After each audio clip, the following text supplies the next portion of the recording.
وفق مقاربة تاريخية تراثية، يستعيد مسلسل عين كبريت للمخرج عهد بن سودة الوجه المشرق لمدينة فاس في عهد المرينيين من خلال قصة مولاي يعقوب الأشقر البهلولي ولاله شافية.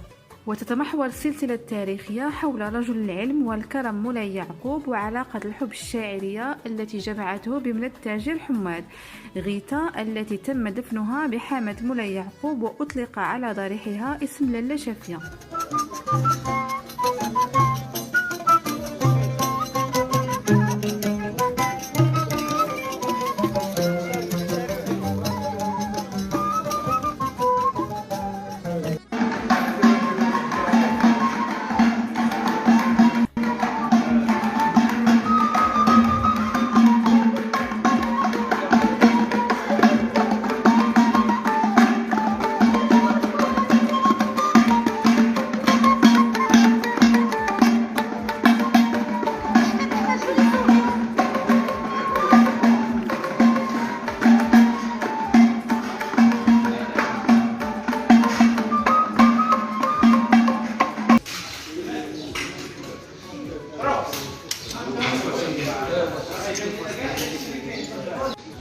اخويا شكرا بزاف.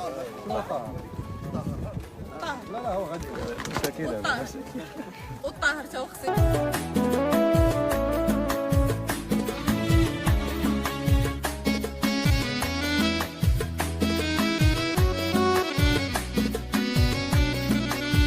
يشار إلى أن السلسلة من بطولة ممثلات وممثلين من أجيال وتجارب مختلفة، من بينهم خليل أبعقة في دور مولاي يعقوب، وخديجة زروال في دور غيتا أو لاله شافية، وعبد اللطيف شوقي في دور قاسم، وعز العرب الكغاط في دور الشيخ المامون، وعبد الحق بن المجاهد في دور الحاج حماد، ويونس الهري في دور النمس، وكوثر بن جلون في دور سلطانة، وجميلة الشارق في دور راديا، ولبنى مستور في دور الصالحة.